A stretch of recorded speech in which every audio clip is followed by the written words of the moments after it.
მოგესალმებით, გილოცავთ დღევანდელ დღეს და ეს წარით მრავალს. ახლა მოგაწოდებთ ასეთ თევზის რეცეპტს. ასეთი სასურველია კარგი თევზი თუ იქნება ხარისხის, მხოლოდ თუ ამის საშუალება არ არის, რომ იყოს ზუთხი, ან სიომგა, ან ბელუგა, შეიძლება ჩვეულებრივი მხოლოდ ფილე უნდა აიღოთ. ფილე დააწყვეთ, 9 კილოგრამი ვთქვათ, კიდუდეთ ანგარიშზე ფილე.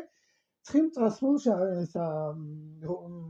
ჟარონაზე. ამის შემდეგ ამას დააჭერით ალყა და მოაწყვეთ ზუსტად თევზზე ზემოდან იმდენი ხახვი, რაც დაფარავს მთლიანად ამ თევზს.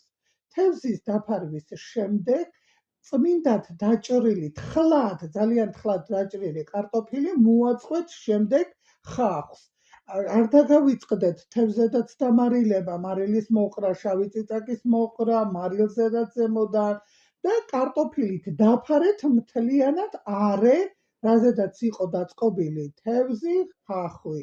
ამის შემდეგ არაჟანი გათქვიფეთ კარგად, მიეცით მარილი და მოასხით დაფარეთ არაჟანით მთლიანად ეს თევზი, რომელიც ღუმელში გაქვთ დაწყობილი ცხიმიან ტაფაზე. შედევით ღუმელში, გამოაცხოთ და გემრიელად მიირთვით.